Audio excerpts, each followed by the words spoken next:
Blackridge was the kind of town that didn't change.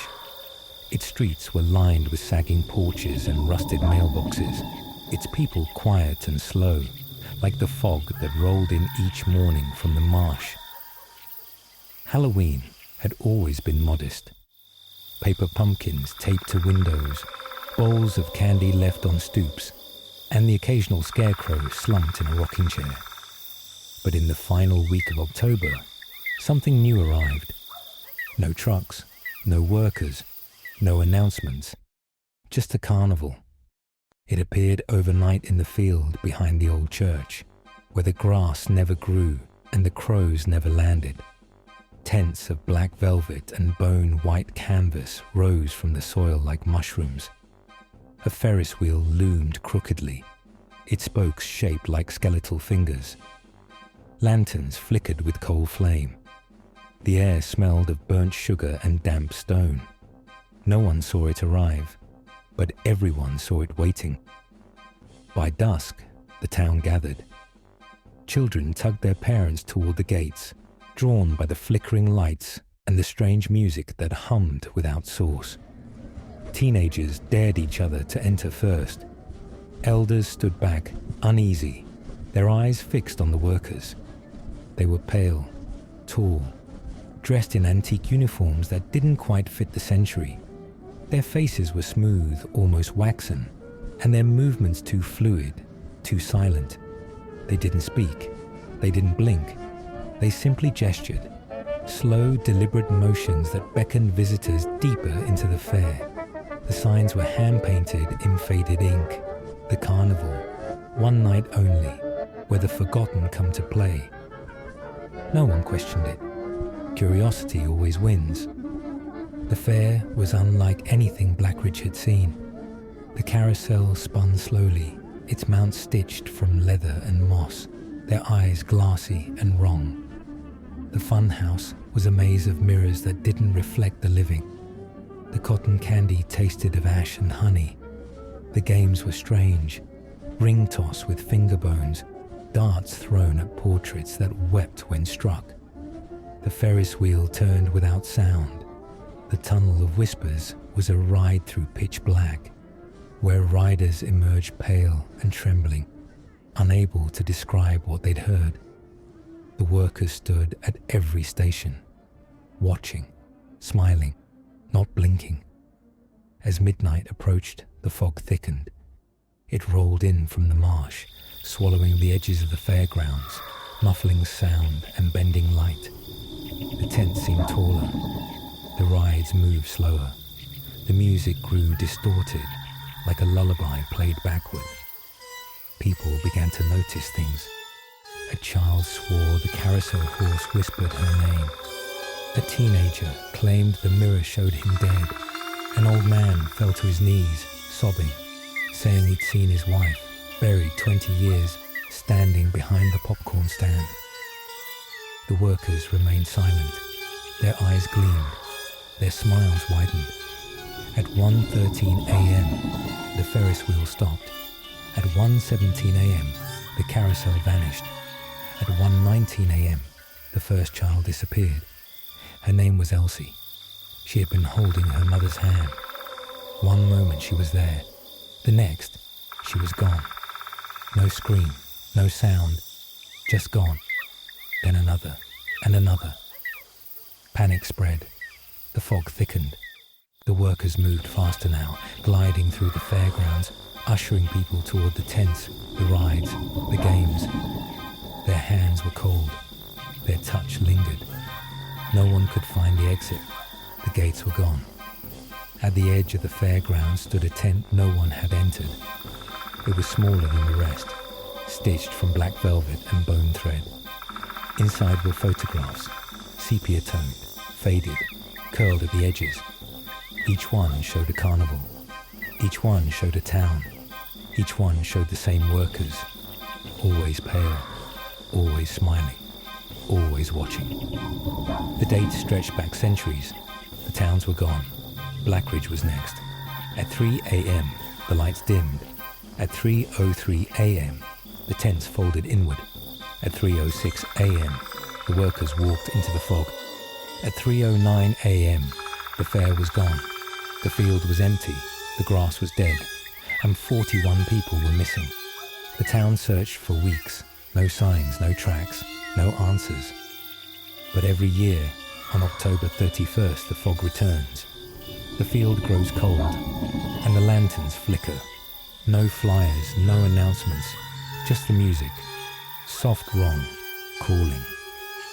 They say if you light a fire in the woods near Blackridge on Halloween night, you can hear it. The music, the laughter, the carousel turning. And if you listen closely, you'll hear footsteps behind you. Slow, deliberate, smiling, waiting.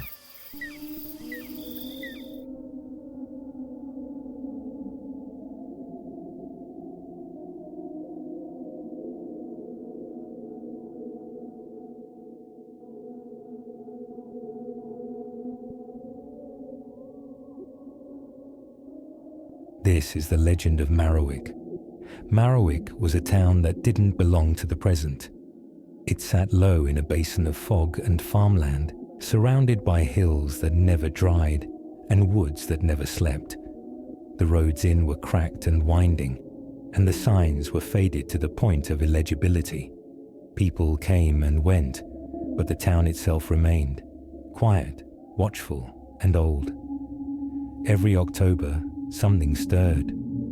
The corn grew taller than it should, the air thickened, and the field behind the old train depot, long abandoned, long avoided, would erupt into a maze, not built, not planted, just there. It was always the same. Golden stalks, dry and brittle, arranged in a pattern no one could trace. The rows twisted unnaturally, bending light and sound. The entrance was marked by a crooked arch of wood and rusted iron, and the paths were lit by lanterns that flickered without flame. The maze opened on Halloween night, and people came. From miles around, they arrived, drawn by flyers that appeared overnight, by whispers passed between towns, by stories told in bars and backyards. They came for the thrill, for the mystery, for the legend. They didn't know what waited inside. The story was old. Older than the town, older than the depot, older than the corn. They said the maze had once been a place of worship, that the land beneath it was cursed, that something had been buried there, something that fed on memory, on fear, on the thrill of being chased. They said the maze was alive, that it changed shape when you weren't looking, that it whispered your name, that it showed you things you'd forgotten, or things you wished you had. They said no one reached the center, and that those who did never came back the same. On the morning of October 31st, the maze was ready. The arch stood tall. The lanterns glowed. The stalks rustled without wind. The town prepared. Booths were set up. Music played. Costumes were donned. It was a celebration, a tradition, a ritual. The maze was the centerpiece, the attraction, the draw. By dusk, the visitors arrived. Cars lined the roads. Families gathered. Teenagers dared each other. The air buzzed with excitement and unease. And as the sun dipped below the hills, the fog rolled in. Thick, cold, heavy. The maze opened. They were not hired. No one saw them arrive. No one saw them leave. They simply appeared, always on the day the maze opened, always in the same places, at the entrance, at the forks in the path, at the center. They wore uniforms that didn't match any era, faded coats with brass buttons, gloves too clean for the soil they stood on. Their faces were pale, almost translucent, like wax left too long in the sun. Their eyes were dark, not black, but hollow, as if something had been scooped out and replaced with memory. They didn't speak, they didn't blink, they didn't breathe. Visitors passed them without acknowledgement, as if compelled to ignore what they couldn't explain. But children stared. Animals refused to approach, and those who lingered near them too long reported strange sensations: cold behind the eyes, a taste of iron in the mouth, the sudden urge to weep. Some believed they were part of the attraction. Others believed they were part of the maze. But the oldest residents of the town, those who remembered the first maze, the first disappearances, knew better. They recognized the faces, not from life, but from photographs, from gravestones, from dreams. The workers were not alive. They were the ones who never left, and the maze had given them purpose. Inside the maze were stations, games carved from husks and bone, a ring toss with finger bones, a guessing game with jars of teeth, a mirror that showed not your reflection, but your regrets. Each game had a prize. Each prize had a cost. The children played. The teens dared. The adults watched. No one reached the center. The paths twisted too much. The lights dimmed. The air grew heavier. And those who tried found themselves walking in circles, their footprints erased behind them. But one year, someone did. A girl, quiet and strange, walked without turning. She passed the games, past the workers, past the whispers. She reached the center. She stood in the glow, and she vanished. The maze pulsed. The stalks bent inward, and the workers turned. The fog arrived without warning. It didn't roll in from the hills or drift down from the woods. It rose from the soil, from the stalks, from the spaces between things. It thickened the air until breath felt borrowed and sound became a distant memory. The lanterns lining the maze flickered once, then dimmed to a dull pulse, like a heartbeat buried deep underground. Inside the maze, the paths narrowed. The corn grew taller, closer, bending inward as if listening. The ground softened. Muffled footsteps erased direction. Shapes moved just beyond sight, too slow to be wind, too deliberate to be imagined. The fog clung to skin, seeped into clothes, tasted faintly of rust and something sweet, like spoiled fruit. Visitors began to lose track of time. Some swore they'd walked for minutes, only to find hours had passed. Others claimed the maze had changed behind them, that paths they'd just taken no longer existed. The fog distorted everything: light, sound, memory. It whispered in tones that mimicked loved ones, regrets, forgotten names. And through it all, the workers remained, still, watching. The fog grew thicker, and the maze grew hungry. The lights dimmed at some point. The games slowly began to almost vanish. At 1:19 a.m., the first child disappeared. No scream, no sound, just gone. Then another, and another. Panic spread. The paths closed. The stalks grew taller, and the workers moved. One by one, the town vanished. No footprints, no echoes, just silence. By dawn, the maze was gone. The field was empty. The soil was black, and the town was quiet. No signs, no answers, just memory. The legend grew. They said the maze came for those who forgot, for those who lied, for those who wandered too far from the path. They said the workers were the lost. They said the center was a mouth, and they said the maze would return. They say if you light a fire near Marrowick on Halloween night, you'll hear it. The rustling, the breathing, the games. And if you find the path, narrow, golden, flickering, you'll see the maze, just for a moment, just long enough. And if you enter, you'll find the center, where the town still waits.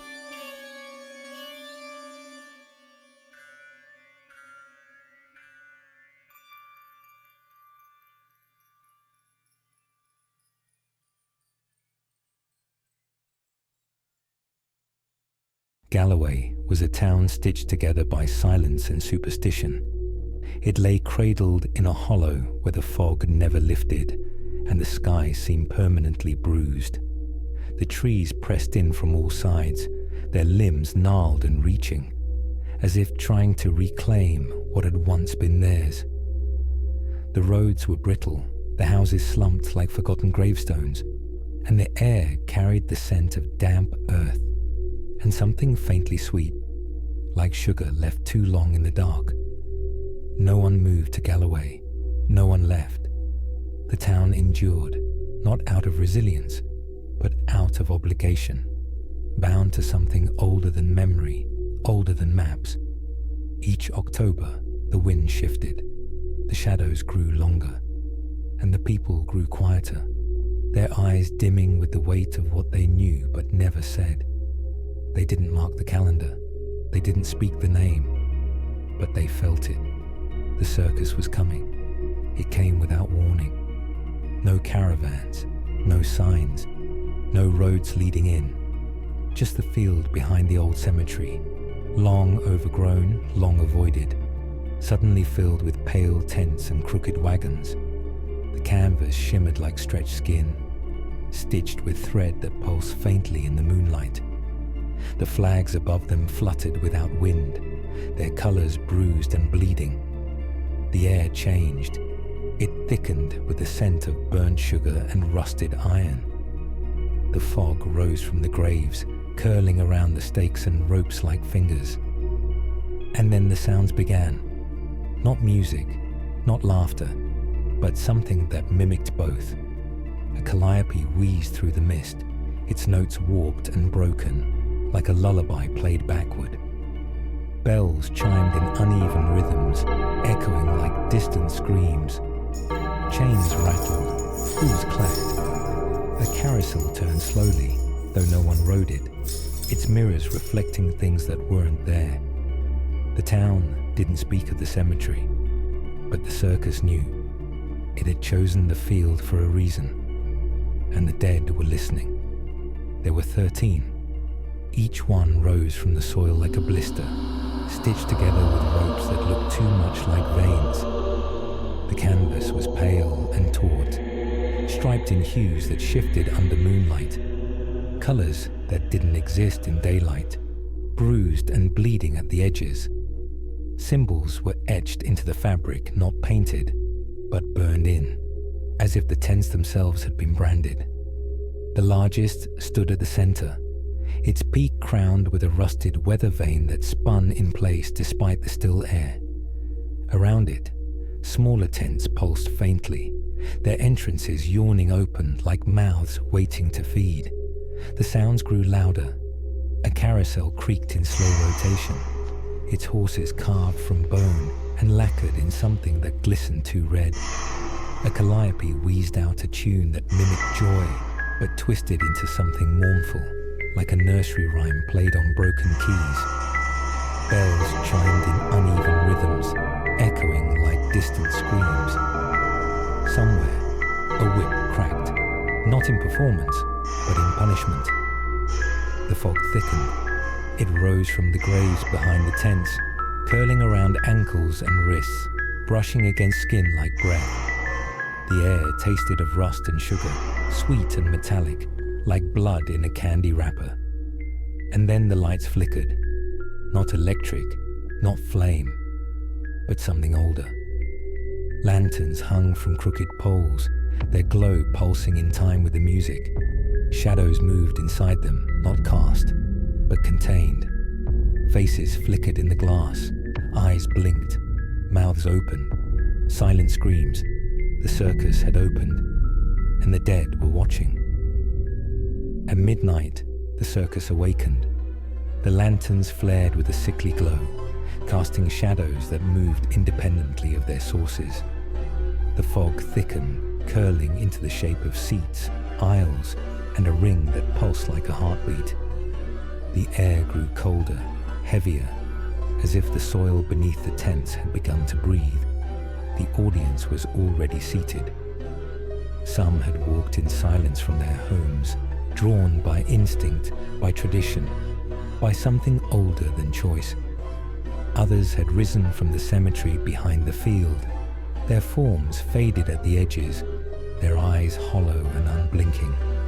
The living and the dead sat side by side, indistinguishable in the dim light, bound together by the same silence. No one spoke, no one moved, they simply watched. The ringmaster stepped into the light. His coat shimmered with threads of bone and sorrow, his top hat bent and frayed, his face painted in a grin that never changed. He raised one gloved hand, and the show began. The bone men crawled from beneath the ring, their limbs too long, their joints bending in ways that defied anatomy. Their skin was translucent, stretched tight over ribs and sinew. They danced in silence, their movements jerky and unnatural, their heads twitching with each step. When they bowed, their spines cracked like dry branches. Cages rolled into the ring, rusted iron wrapped in chains that pulsed faintly. Inside were creatures that should not exist. A lion with no eyes, its mane made of writhing worms. A bear stitched together from multiple bodies, its mouths gasping in different directions. A serpent with human hands instead of scales, each one reaching, grasping, pleading. They were not trained, they were not tame, they were displayed, and they wept. The dollmaker floated into the ring, her feet never touching the ground, her gown trailing behind her like smoke. Her face was porcelain, cracked and bleeding light. In her hands, she held a child-sized marionette, its limbs twitching, its eyes wide, its mouth sewn shut. She danced with it, spun it, bent it, and then she opened its chest. Inside was a heart, still beating. The final act was the mirror beast. It did not enter, it emerged. From the center of the ring, the ground split open, and a creature rose, its body made of mirrors, its face a shifting collage of those who had watched too long. It moved slowly, deliberately, reflecting every fear, every regret, every secret. It did not perform, it revealed, and those who saw themselves in its surface were never seen again. The ringmaster bowed, the lanterns dimmed, the fog swallowed the seats, and the midnight show ended, but the audience remained. Some returned to their homes, changed. Some returned to the soil, remembered, and some never left at all. By dawn, the fog began to recede. The lanterns had gone dark. The tents had vanished. The field behind the cemetery was bare again, except for the scorched rings in the soil and the faint scent of rusted sugar that clung to the morning air. No wagons rolled out. No footsteps marked the road. The circus had left the way it came, without warning, without sound, without mercy. But the town was not the same. Some houses remained shuttered, their windows dark, their chimneys cold. Others stood empty, their doors ajar, their rooms silent. The townsfolk who had watched the show moved differently now, slower, quieter, as if something had been taken or replaced. Their eyes held shadows, their memories skipped, their reflections flickered, and not all had returned. The cemetery behind the field had grown. New stones stood where none had been before. Some bore names, others did not. The soil was freshly turned. The fog lingered longer there, and the wind carried whispers that didn't belong to the living. The circus had fed. It had performed. It had remembered. And it had left its mark. They say the circus comes only to towns that forget, towns that bury too much, towns that lie to themselves. And when it leaves, it takes more than it gives. It takes names, it takes faces, it takes futures, but it leaves something behind. A scent, a shadow, a silence, and a memory that doesn't fade. If you light a fire near the old cemetery on Halloween night, you'll hear it. The rustling, the breathing, the music. If you listen close enough, it's there.